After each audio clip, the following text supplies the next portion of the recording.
and today I'm gonna make my tomato soup recipe for you guys.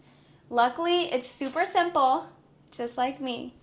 Okay, so right now, these are the rest of the garden tomatoes that my mom grew, just for us. So we have a few garden tomatoes. Of course, there is not that many, so I am making a small batch. I have a handful of garlic. I literally have one of the orange tomatoes, but might as well use it. I actually really like the texture that this provides. I have half a red onion. It needs to be red. It cannot be white. It makes the soup watery. Do not do that. And then I have some basil. I'm going to be seasoning with my homemade hot pepper seasoning. You can go onto my channel, Simply Sequoia, to find out how to make it. Black pepper, cumin, and coriander, which I grounded out myself. I do usually use a hot pepper in this recipe because I like things spicy over here, but we don't have any. So, we're keeping it OG. So what I'm going to do is I have a pan with a silicone sheet. That's important because we do not use, what's it called? Aluminum foil. We do not use aluminum foil over here. We are not trying to get heavy metals while eating plant-based. So I quarter all my tomatoes. It just seems to work out the best. So I'm going to go ahead and quarter all of these. And then just for simplicity, I put the juicy piece down so it can, like when it's like this, it's going to roll all around, right? So I just do that.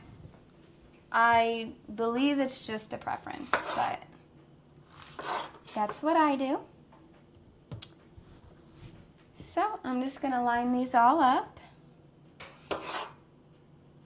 It's so small, it doesn't really need a quarter. Now, this one was a bit bad, so I'm going to just see. It's kind of black a little bit. Totally fine on the rest, though, so I'm going to use it.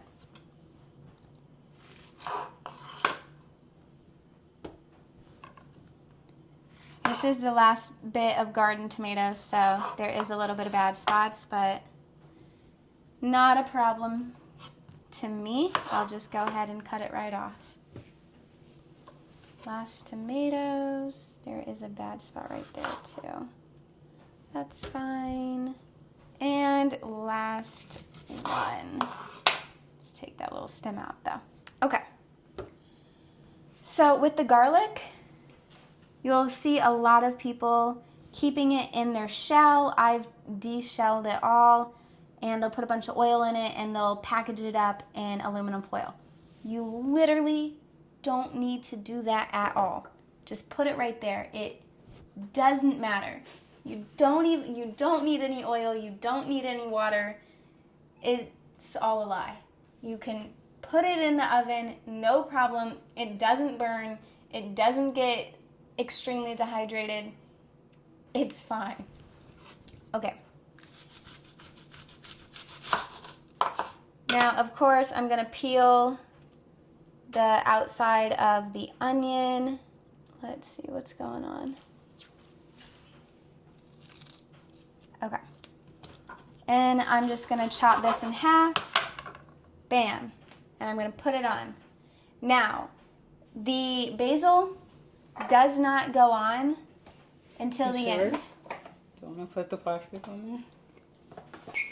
I'm going to season generously with my hot pepper, especially because I don't have any spice. So let's get the black pepper.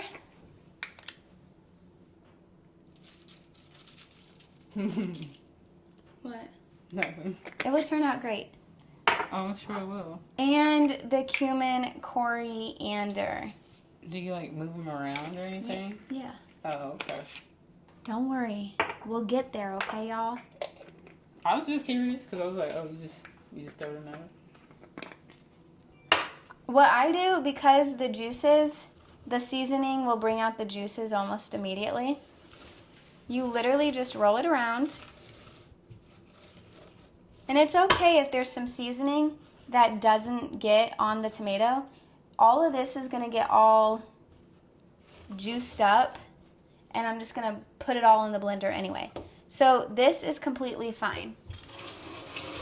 Now the very last step before they go in the oven, I'm going to get a fork, and I'm just going to poke a little bit of holes in the big ones so they can cook a little better. It's like the potatoes. Yeah, it's like, when you put a potato in the microwave. I always wonder what that was for. I was just like over here stabbing a potato. This will bring out the juices, which will give it more flavor. Okay. So this is it. Really small portion, which is totally fine. And I'm gonna put it on the second rack. Our oven is fully preheated to 350. And we are going to leave it in here for probably about 15 minutes. It doesn't need long because everything in here you can eat raw. So we're truly just putting it in the oven, making it hot to bring out the flavors. So it doesn't need to cook because we don't need to cook it. So probably about 15, 20 minutes, we'll come back, we'll see, we'll give you a true update on how long that was in there, and then we'll come back for round 2 when we blend it with our basil. So now I'm going to spiralize a zucchini. I went ahead and chopped the sides off, and now I'm going to peel the outside. You can absolutely eat the outside of a zucchini. I prefer not because this is a grocery store, and who knows what all it's touched. And then I'm even going to hit it with a rinse after I did all that. I'm going to have to clean my station up. All right, so we got our zucchini. It's cleaned, it's peeled, everything. Now we got our spiralizer. Now I was just looking to see what brand it is. Oh, it's Briefton's. I actually really like it. We are using the spaghetti one because I'm kind of making a spaghetti replica.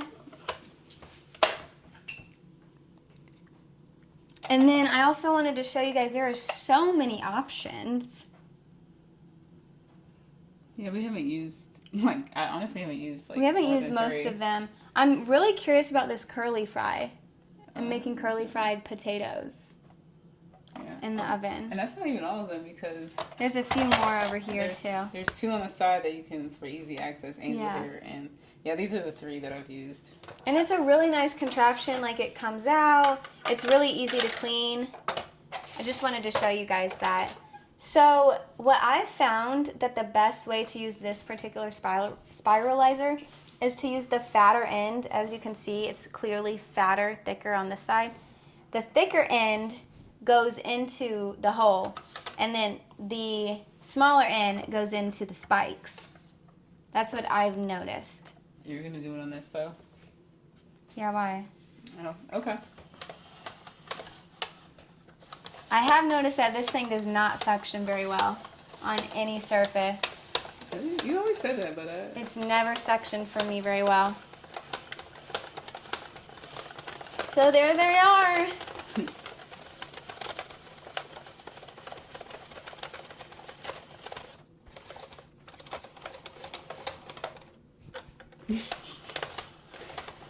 That's real easy. I mean, it's easy. It's just like, it's kind of a janky setup because it doesn't suction. So you really got, like, this bitch is just like, blah, blah, blah. So it's like, It might be user error. I sure hope it is. Okay, we're on the end. So then, that's how it spiralizes. There's this, that's where like all the seeds are, the inside, and then the little butt. And then you can just take out the pieces, and you're left with this gorgeous raw zucchini that tastes 100% like Ramen noodles. totally. It tastes just like spaghetti. Oh yeah, I forgot this is spaghetti meal. I'm just kidding, you guys. Of course it doesn't taste like spaghetti, but it does taste good. So I'm just gonna get one of these bowls, and we're just gonna have it set aside because we're gonna make it look cute later. I don't like these pieces though, like with all that seed. That's kind of gross to me. Perfect. We'll just add this. And if we want to go check on the tomatoes, they haven't been in there long, but we can go take a peek. Okay. Let's turn on the light.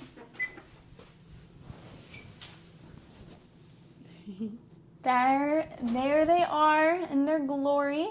So now I'm just going to clean this up, and we'll come back in a few minutes when it's ready to be blended. Dun, dun, dun, dun. Hi.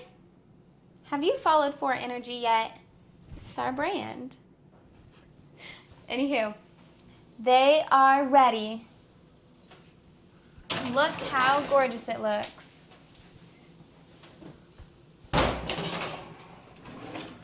Smells good. It totally does.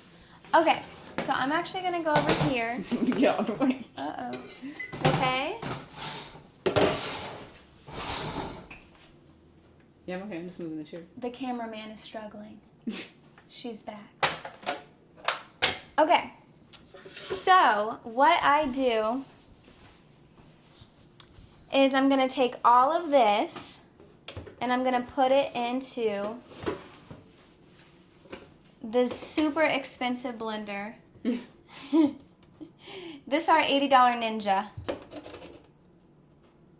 If Vitamix would ever sponsor us, we'd get one.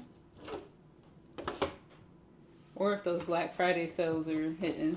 If they're hitting, which hopefully Vitamix, hopefully they're hitting. Yeah. Because we're ready to invest. Throw your whole life savings at the blender. Oh, gosh. Let's point out the garlic too. Oh, yeah. Look. Here's the garlic. Look, totally fine.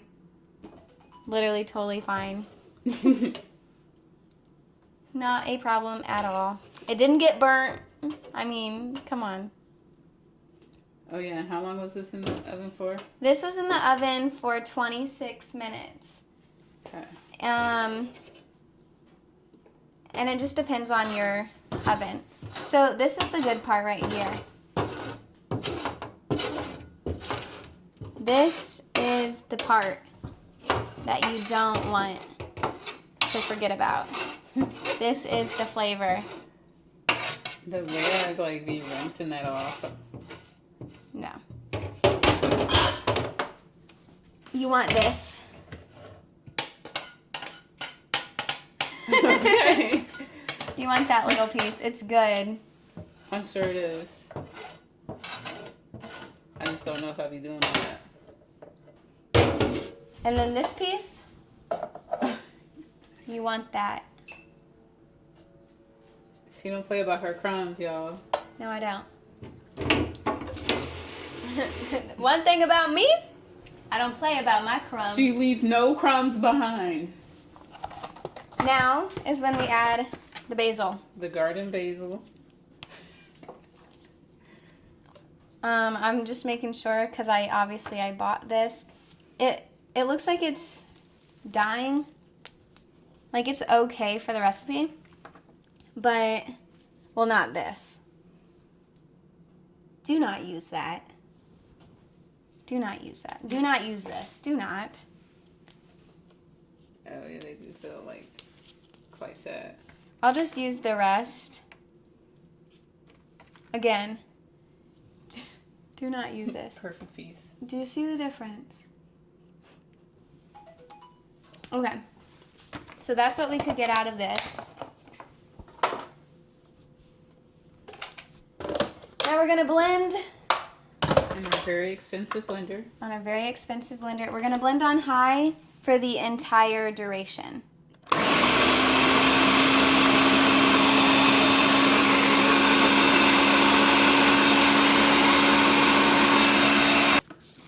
So I actually just put a little bit of zucchini in here so I could try it on camera.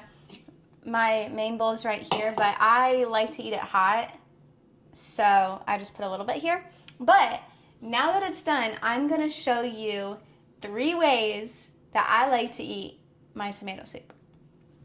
So the first way is literally pouring the hot soup right onto zucchini noodles, raw zucchini noodles, getting your utensils of choice. It smells good. You know what it reminds me of? What? That Amy's ravioli that I used to eat at Frozen Mill. It smells like a better version of that. Oh. Look at that. Raw zucchini noodles with tomato soup. Now it looks scalding. Can I smell it one more time? Yeah. So let's try it.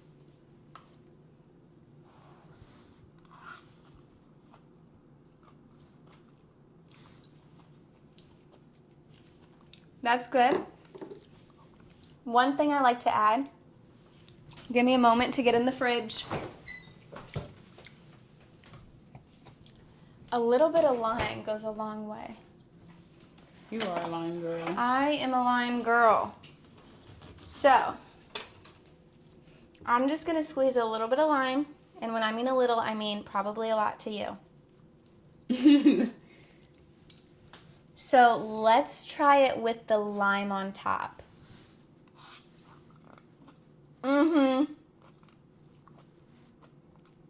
Wow.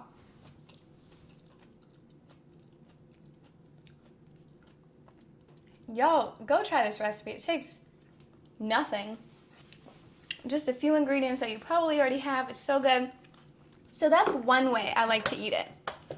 The second way is literally with a spoon. Typical, just eating the soup? The soup, just eating the soup. The third way, I have steamed very little amount of potatoes. But I like, this is purple potato. What's going over here? I like to use this as a dip sometimes. So I will literally get a dip of the sauce. Yeah, the sauce. So if I only have a little bit left, I won't eat it like a soup. I'll eat it like a dip.